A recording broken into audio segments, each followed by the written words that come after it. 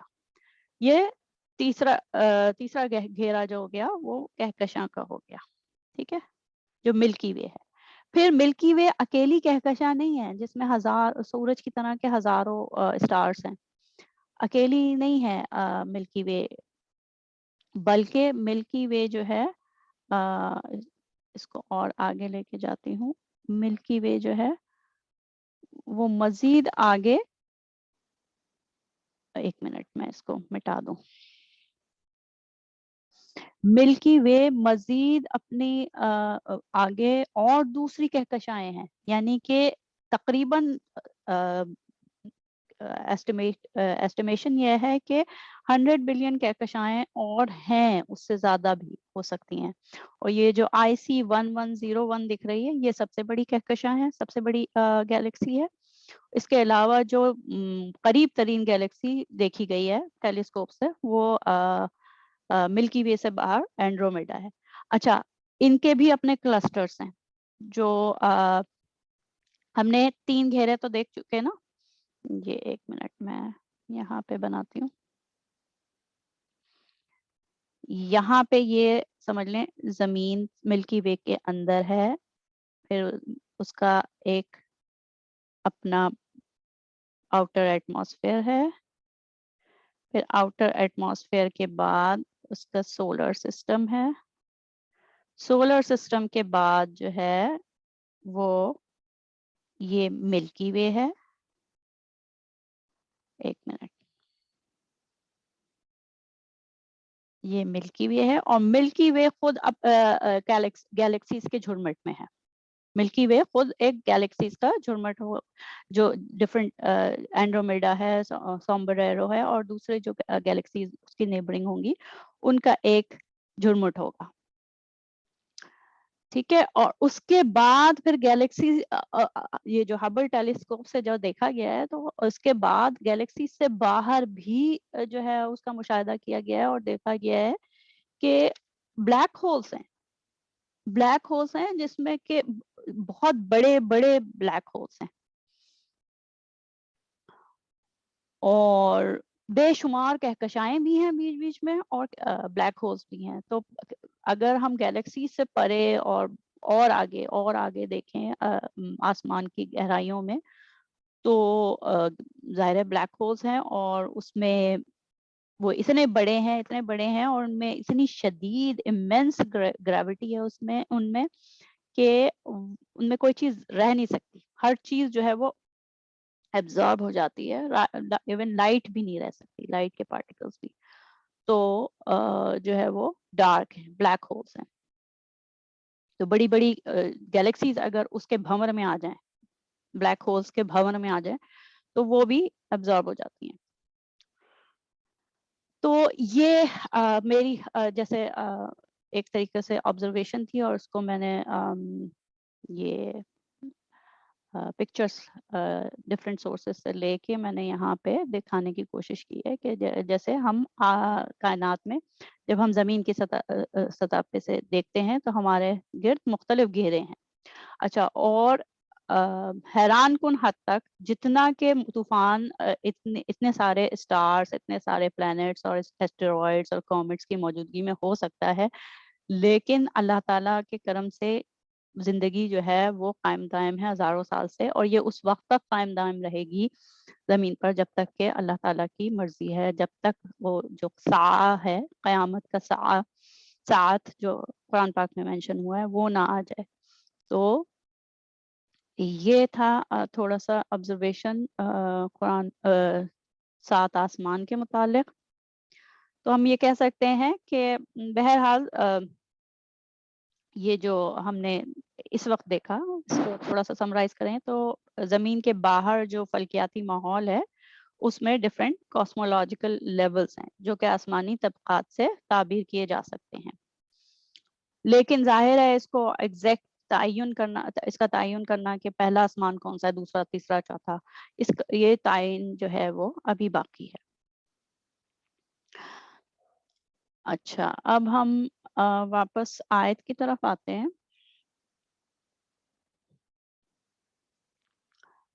اب آیت کی طرف واپس آتے ہیں کہ 7 آسمانوں کے ذکر کے بعد ارشاد ہے کہ اللہ تعالیٰ کو ہر شے کا مکمل علم ہے، اور اس کا یہ علم ہمیشہ سے ہے اور دائمی ہے۔ یعنی جو کچھ کائنات میں ہوتا ہے، جہاں جہاں جس چیز کی ضرورت ہوتی ہے، اللہ تعالیٰ کو ہر شے، ہر واقعے کا علم ہوتا ہے، خبر ہوتی ہے۔ تو یہ آیت میں آخر میں بیان ہوا ہے کہ اللہ تعالیٰ نے زمین کو بھی بنایا، زمین میں موجود ساری اشیاء کو بنایا، ہر چیز کو بنایا، اور پھر آسمان کو بھی باقاعدہ استوار متوازن طبقات میں بنایا۔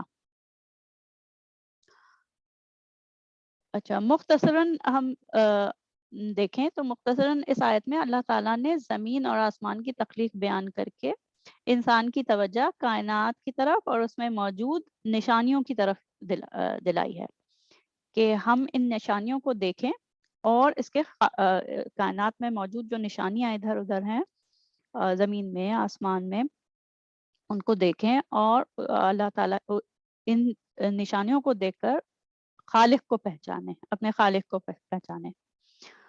اور اس کے ساتھ ہی اس سے ہمیں تسخیر کائنات کا سبق ملتا ہے، اور سائنس میں تدبر اور غور و فکر کرنے کا اندیہ بھی ملتا ہے۔ جو اللہ تعالیٰ نے زمین کے متعلق بتایا، آسمان کے متعلق بتایا، نہ صرف اس آیت میں بلکہ قرآن پاک میں جگہ جگہ بتایا، تو اس کے ان آیات کو جب ہم پڑھتے ہیں تو اس میں ہمیں اشارہ ملتا ہے کہ اللہ تعالیٰ تسخیر کائنات کی طرف متوجہ کر رہے ہیں ہمیں، اور تدبر اور غور و فکر کا بھی ہے اس میں اشارہ۔ تو یہاں اس نشست کا اختتام کرتے ہیں، دعا کر لیتے ہیں۔ سبحانک اللہم و بحمدک، نشہد ان لا الہ الا انت، نستغفرک و نتوب الیک۔ ربنا اغفر لنا ذنوبنا وكفر عنا سيئاتنا وتوفنا مع الأبرار۔ ربنا لا تزغ قلوبنا بعد إذ هديتنا وهب لنا من لدنك رحمة إنك أنت الوهاب۔ بسم الله الرحمن الرحيم۔ والعصر إن الإنسان لفي خسر إلا الذين آمنوا وعملوا الصالحات وتواصوا بالحق وتواصوا بالصبر۔ السلام علیکم ورحمۃ اللہ وبرکاتہ۔